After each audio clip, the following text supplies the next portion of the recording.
Good morning and welcome back to the Opportunistic Trader for August 28th, a Tuesday. I'm lucky enough again to be joined by my counterpart in crime, Vince. Good morning. Good morning. I have the right date today, Larry. Excuse me? I have the right date today. Durable goods are not coming out today. Sorry about that. So yesterday for me, I guess lucky or unlucky, was a travel day for part of the midday. So I missed the S&P rally, which is probably a good thing. So if I'm looking to get short, I'm obviously getting short at levels that have been unseen and are much better levels than we're trading yesterday. So that's the one positive. I wanted to go over our schedule before we get into markets today. Phil Flynn will be joining us at 11 o'clock to talk markets. He is a Fox contributor, very important part of our site here at the Opportunistic Trader. And then at 12, Joe will come on talking about grains, and that'll be at 12 o'clock and talking about the Farm Bill. And backed by popular demand is Tom McEntee talking option strategy and education in options, and that should be at 1 o'clock today. So that's our schedule. Scouring the world, it's obviously the last week of summer. I live in Florida, so my kids are already back in school, but I know up east and in the Midwest and probably out west, schools on public schools don't start till after Labor Day. So most people are trying to soak in the last week of summer, so it's pretty quiet all around. Overseas, China was down again small. The Nikkei was up about 1%, faded on the close, ended up basis points. And across Europe, those markets are slightly higher, a complete underperformance. I was looking this morning, and the S&P is up, coming into this morning about 9% for the year, which is pretty astonishing after last year, the year before, and 5 years before that. But most markets around the world are lower. The DAX is lower, about 3%. The FTSE's flat. The CAC is maybe up small. Markets in Asia, China's down almost 20%, maybe 17 now, and the Nikkei is basically down small. So we're obviously the outperformer, as we have been. I don't really understand it other than what everyone talks about. We're the best house on a bad block, but the block really doesn't seem so bad because the block is always building new apartments and buildings. So, right. Even if they are empty buildings. Yeah, and right, like China, empty cities. Right. But overall, looking at our markets, the S&P's at 2,900, slightly above that. Never traded near that. Doesn't seem to have a problem up here until it does. Very light volumes. Again, it's been market on close to sell every day, which is shocking to me. That every day they're to sell, and then every morning they buy them up. Going across, looking at currencies, the interesting trade that I see is the euro currency has bottom in the low 115, high 114 area. It's back trading above 117. Nobody's talking about Turkey. Obviously, that was the flavor of the minute to hook more shorts. That currency's trading at about 6.25, so it really hasn't moved back the other way too much.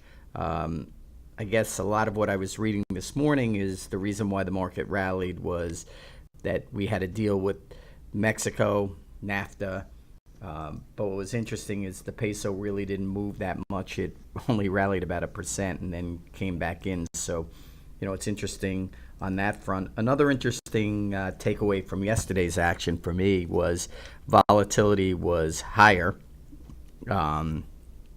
It's still above 12 on the VIX, and the last time, which we've never been here, but the last time we did make new highs, volatility was 9. So that's an interesting takeaway. You have oil basically flat, holding around $69. You have the API or DOE numbers today at 4:30. Obviously the market will move off of that, so we'll keep an eye. Looking at the straddle for Wednesday, because today is not an expiration. It's pricing at only about $9 on the par straddle, which is relatively cheap, but I guess they don't think anything is going to happen. Looking, again at our positions, I am short Apple, not proud. It's made a new high. We're down about $4 on this trade. We are going to stop out of this trade at 220. I'm hoping to have the ability to stay in it. It's much longer than I want to be in a trade. We've been trading overall well for the month, so it's given us the ability to stay a bit longer, but traditionally and generally we don't stay in trades this long. Even if you're up, I'm sorry to just throw this in there, but just talking to traders out there, when you're up and you can put a position on like this and you can look at it for a couple more days and you still may be right, if it starts taking mental bandwidth away from your intraday day trading, that's difficult for me. Let's put it that way. Yeah, I mean, for me, I look at it just, as a total P&L. So, Yeah. That's just for me. I look at everything, in terms of full position, but we can go over that, at another Right. time. So I'm just talking just educationally for traders. Like basically, you are going to keep a position on if it's within your numbers, and if it doesn't take up so much bandwidth, you can't think about anything else. Right now, you're fine. Yeah. Well, I'm not fine. I don't ever like to lose, but we had a profit in this trade about 3 days ago. Probably should have taken it, but it wasn't very much. So, now it's turned into not a great trade. I want to discuss you. You've been trading gold extremely well.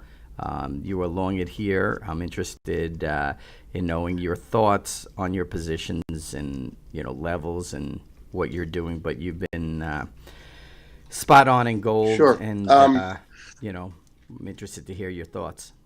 All right. So 1232.70 is the holy grail for this move higher. I'm a seller between 1227 and 1228. If DEES goes below 1215, be careful. Gold hates the teens.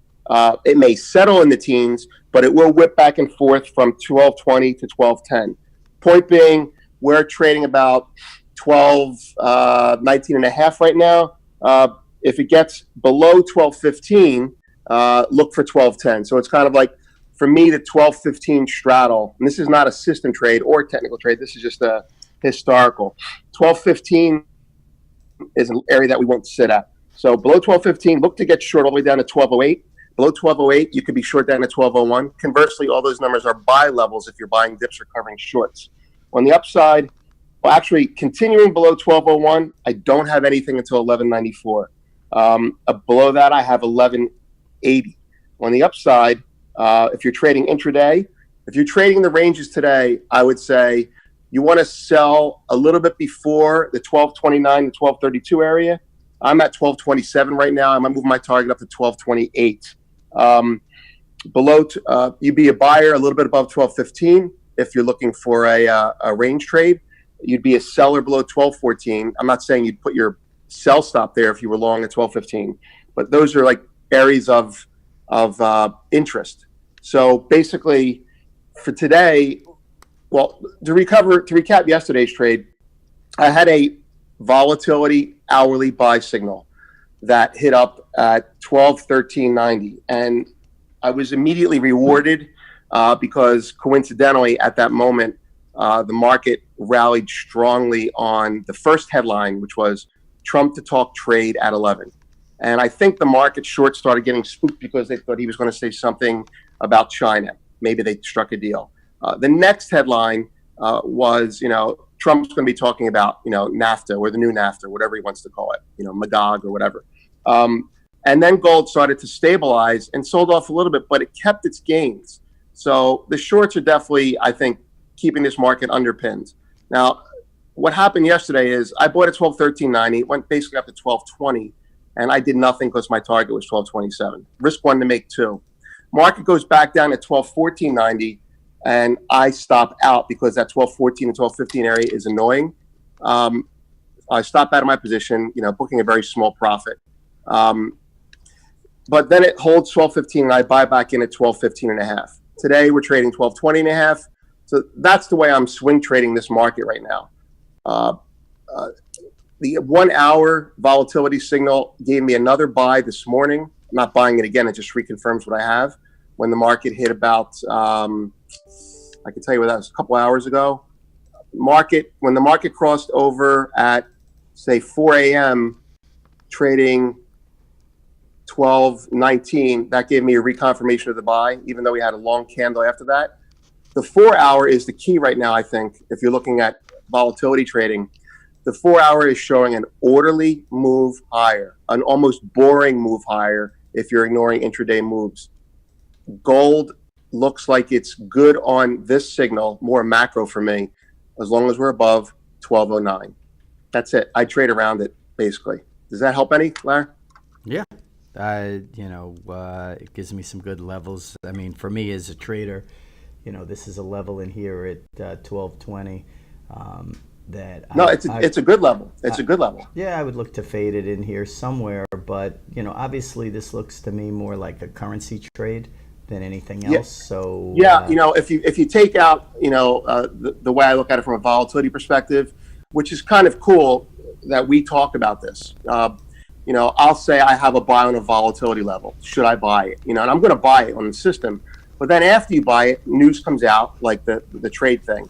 But to your point, as soon as I bought it, I looked to see what currencies were moving.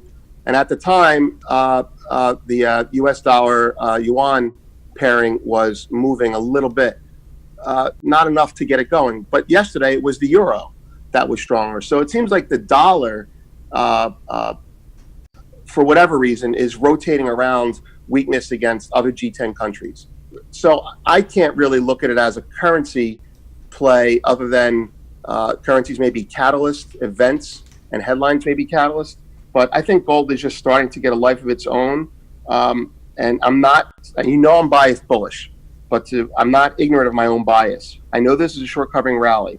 I know CTAs are short between 1296 and 1250. I know they won't cover until 1250.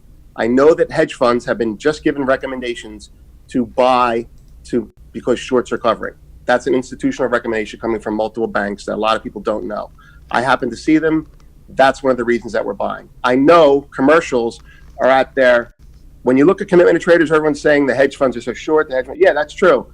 But what you should be looking at is the commercials now. The commercials just dumped a lot of their shorts last week. Now we can go up. So the numbers are what they are.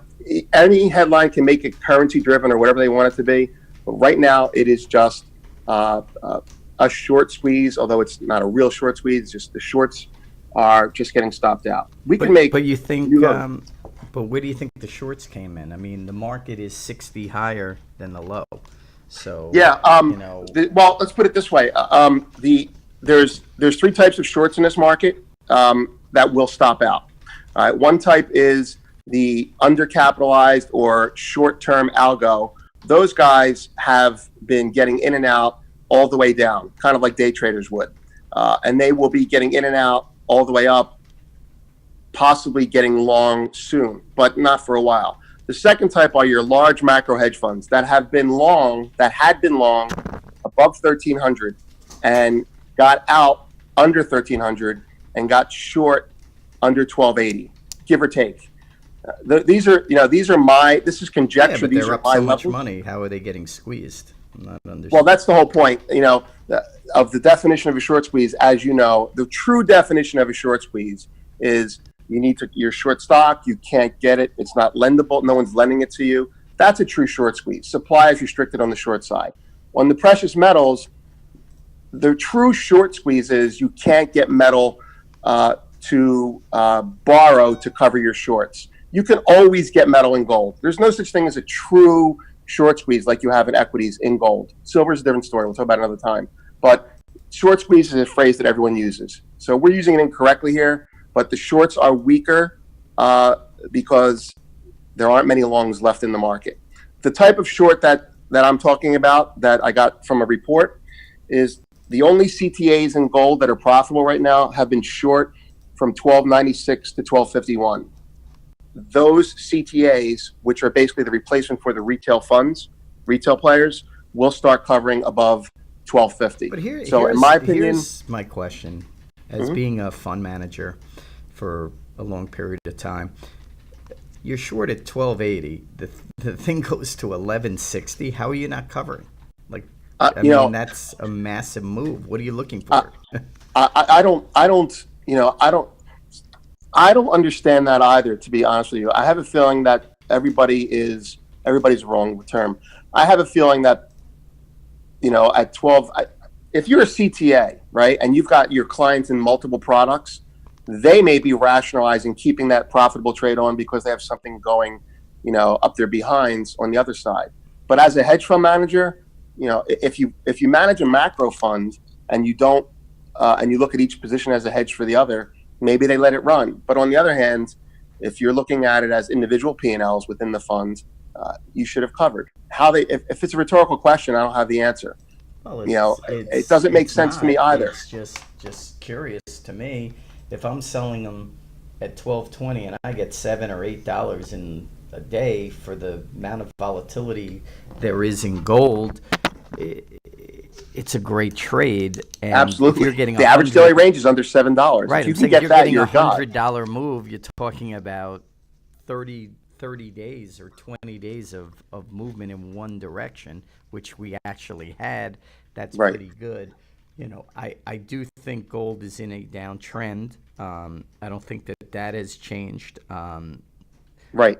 Lucky, unlucky, or indifferent, we came out with a call on the dead low in gold for a long, so right. I'm going to call it the Vince bottom. And so the Vince bottom. No, but you made that call. You made that call. We'll call it the Larry bottom.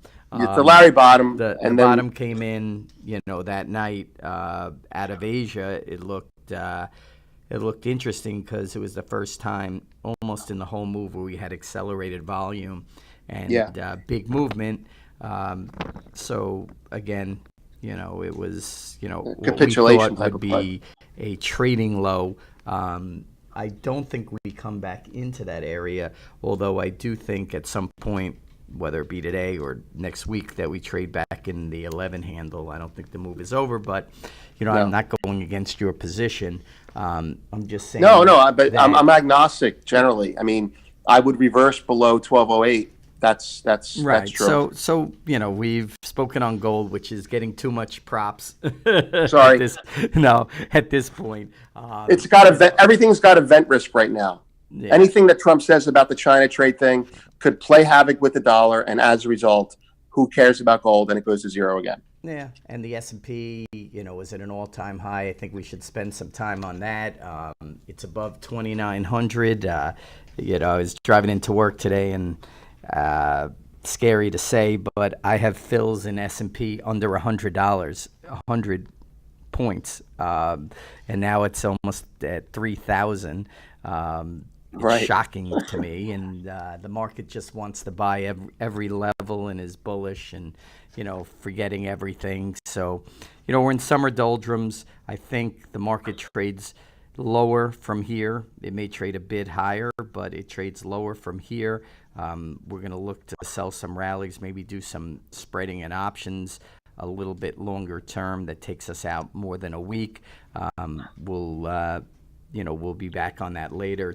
Tommy Mack, who I speak to all the time, is great at structuring option positions. So maybe talk with him to see if there's something to do in either the SPY, which is the equity index, the cash equity index for the S&P, or in the S&P futures. And, overall, it's shocking to me to see the S&P here. They want to own it. It does, anything that comes out that's negative is turned into a positive within less than a day. Don't see a lot of, upside here. Market, like I said this morning, is up about 9% for the year coming in, which is a very good year, much better than average, and we're only at the little more than the halfway point. So it shall be interesting. Larry, yes, can I touch on the S&P? Sure. Yesterday, Mike and I, Mike alerted me to actually, and then I elaborated on it. The VIX was higher as the market was higher. Now, not to rehash all of yesterday, but the bottom line is it does not give a directional indication that the VIX is higher when the market is higher. But if it's bullish, it's because funds are buying more puts and they're more comfortable with their long position. If it's bearish, it's because funds are running out of money and are buying calls to express their long position. All that tells me as a long-sided options trader is I would be buying out of the money call spreads hedged.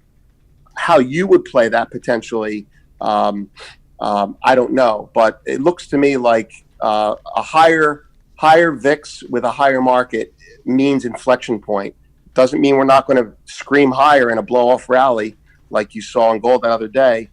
Doesn't mean, we're going to swoon tomorrow. But for me, although I haven't put it on, I have in the past. Buying a 30 delta, 10 delta call spread hedged is a great trade for options players that play from the long side. You may want to, do something different, but the point is we have a divergence, and that's important, I think. Well, I think it's interesting, and it's interesting in the sense that the way I look at it is if we were going to go higher or even scream higher, vol would be getting crushed. Okay. Right. For what I look at when I trade, obviously 12 vol is not high. Okay. But really it is high relative to the last time, which I keep looking at my screen and I'm in shock. I look at the number of 2902 that it's so stable since we've basically been on the air. We haven't moved a tick. I mean, it's just, right. I just think so much of this stuff is VWAP'd and, like all they care about that's is the location of the close. And it's very strange. So, looking at the volatility for me, it looks like we're probably not stable up here, but obviously the market looks extremely stable. Right. Not sure why we're not at a 10 volatility if we're going to sustain an up move, but maybe, like you said before, people need to have a hedge on, and people are not giving away puts, cheap. Right. So if you're long, you could get a hedge on very, very easily, right. on puts that are underneath the market. So well, there you have it. Isn't that like trailing your stop when you trade? Exactly. Oh, the market's making new all-time highs. We should roll our puts up, or we should buy puts. Right. Well, that makes sense. You could buy the 2850 puts for no money. You're hedged out for 1.5% move. What people don't realize is we're at 3,000 basically on the S&P. Now 1% is 30 handles. Right. And if you have a down 2 or 3% day, you're down 100 points. That's gonna put some people at under in a day. And if we get 80 handle SPU down move, you're gonna have volatility go from 12 to 20 in one day. I've seen it, and that's what happens. So no argument. I just want to put both sides of it out there. You're saying by and large, and I'm going to say 2/3 of the time that's true. 2/3 of the time when vol goes up on new highs, it is bearish. All right. And here's why from a volatility perspective. Number one, what you said, funds or longs are buying puts. Now, that in and of itself is not necessarily bearish, but for every hedger that's buying puts, there are two that are not, or that are trailing stops. And that's why the volatility will explode, to your point, if we watch out. The other reason we could go down from the buying of volatility is because that's funds running out of money to buy futures or stock. They just buy calls because their hedge fund is mandated to be long. Those are the 2/3 situations where the market will come off. The 1/3 where it goes up is funds are more funds are buying puts than we would think, and funds are covering short calls, which allows it to roll a little bit higher. 2/3 of the time we're going down. That's why I'm buying a hedged call spread if I were to do anything. But I just have one question. When you say they're running out of money, what do you mean? They're fully allocated and they have cash? This is much more prevalent in metals and even in oil. If you're a fund that has to have 20%, let's say you're more or less passive, even though you're an active fund, you have to have 20% in equities or something like that. You have fresh money coming in has to be allocated, and you're out of. When I say I mean the fund community. The macro fund, like the smarter funds bought 1,000 handles go. The less smart funds bought 500 handles go. And then it basically goes from the Soros down to the Tudor Joneses. Using the old names, down to Trout. And then down to mom and pop. So you're at the highs, and if a fund needs to be long, they could do one of two things, but they don't have any fresh money allocated because maybe they've closed out another position. They say, we don't have a lot of money to allocate, but we still need to have our equity allocation higher, buy some calls. Or those people that are selling stock every day, Larry, this is the fly in the ointment. You keep saying there's stock being sold in an orderly fashion near the highs every day. Guess what? Those could be the guys buying calls because they think it's going down and they're getting out of their longs. Yeah, I mean, but they want to keep some long exposure on the call side. That's what I'm getting at by running out of money. It could be. Listen, from what I gather, I don't think these funds move that quickly. And, from what I see, they never sell. And the environment. That's sad that you said that, but it's true. But it's true, though. It's true. And the environment is just buy more and buy more. And it's funny because my brother-in-law is a portfolio manager at a large bank, and it's funny when the market has a little bit of a hiccup, we're not even talking a 5% correction. Every one of his clients is freaking out, calling him up. So my thought is, why does the market continue to go higher basically every month of this year? I think we've had one down month in the year, which was February. Every other month's been up, and everybody on any little down move is freaking out. So, that's the thing that's interesting to me. And, obviously hedge funds are pushing the market higher. They need the market up. Well, maybe they're betting on Powell, not doing a rate raise next year. I mean, based on his Dove talks last week, maybe they're coming off of that a little bit. But you still there? Yeah, I'm still here. I'm listening. Okay, cool. I just heard like a clicking sound in the back.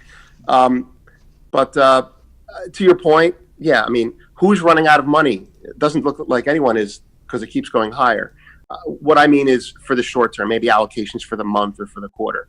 So you'll see some calls being bought. It's just, I'm looking at a snapshot, not a big picture like you are. No, I hear. I just think that the leverage is so great for anybody or any fund. So, it's interesting. It's interesting thought, but to me, again, you always have to be leery of the market and know the market is ever changing. And the one thing, that I've realized is, that, you can trade the market from the short side. Like if you want to short this morning on the opening, it might not be a bad idea. But, you just have to be leery because the market always goes higher. I don't know why. It's more shocking to me this year than any other year. Well, not any other year, but, a couple of the other years, like 15 was a little bit shocking and, off the bottom. But now we're unwinding. We're trying to normalize our balance sheet and stocks are going up. Like, how could we go up when QE was put on and now go up when QE is unwinding? Well, because they don't care and they don't talk about it, but it doesn't make fundamental sense, but people need to buy. It's, again, I talk to a lot of managers out there and all they want to do is buy, and the managers that are, very large never sell. So, it creates this self-fulfilling prophecy. And then what happens is you sprinkle in a little bit of real bad news, but the bad news goes away. Like literally, we were out on the tape, talking about Turkey at the Opportunistic Trader, and literally that headline lasted one day. Literally one day. No one even cares about that. It's irrelevant. They were talking about the pastor. They got to release him. Well, they didn't release him, and nothing has happened. And it doesn't matter. The same thing with China and anything else out there. Now Trump, I saw yesterday, was going after Canada a little bit, and Larry Kudlow said they're going to tariff their autos potentially, but it's just talking points. And then when they do a deal with Canada, it'll be bullish. So, we all know exactly. that. You have one deal in your pocket, although it's not necessarily signed, and then you go and you leverage it against Canada. It's totally that way. But Can it's just I shocking. throw some numbers out in oil? Sure. Because I know that that's something you focus on. It's on my radar for a trade because it's been so flat. On the volatility system, basically above 69.05, I would be looking to buy it on an hourly close. Below 68.54, I would be looking to sell it. Now, those numbers also act as anti-momentum numbers. So if the market goes down below them and through them, you could expect with reason the market to traverse to the other side when the system is right. So those are positions that I might be looking to do today for a day trade. I don't know what you have on your levels. You know what? I really have no level. I think we're in no man's land. I don't expect crude to trade above 70. Right. I'd like to be a buyer a little bit on weakness. Again, the numbers come out today, and it's funny. Crude to me is so week over week. If there's, Right. like last week they had a surprise draw or a little more of a draw, and the market stayed bid all week. This week, we'll see what they have. It's funny to me. We've been talking on the air for about 30 minutes, and the S&P hasn't moved a dollar. it's Right. it's the most expensive instrument on the board, and it just doesn't move. It's like rigged for the opening. They already know where they're going to open cash, 5 higher or 4 higher. And if you then can't they get go a from domestic there. buyer, you go to a foreign national bank, like say the Swiss National Bank, because now they're long. So we've got to support the whole world now with our stock market. Yeah, so it's interesting, and that's sort of the takeaway. The straddle's has nothing in it. Not expecting too much today. Hopefully, there'll be a trade from the short side in the S&P. We'll be looking at that. Apple, is about $1 and change away from the stop. Hopefully, it holds in here and trades a bit lower. Actually, I'm looking a little bit at the Canadian currency is a little bit of a mover today, back below the 130 level. Could take a look at that. I guess it's on this trade talks, and we're bullying Canada into doing some type of trade deal with us. So we'll keep an eye on that. Greg is in the FX room, scouring those markets, and he's pretty good at parsing out the news and his trades, and you can probably get really good information in that room. And that's what I see for today. And unless you have something to add, I think we've covered pretty much everything today. At 10 is consumer confidence. Don't expect it to be a market mover. We'll be back to you before the opening with any changes. And Vince, it was a pleasure as always.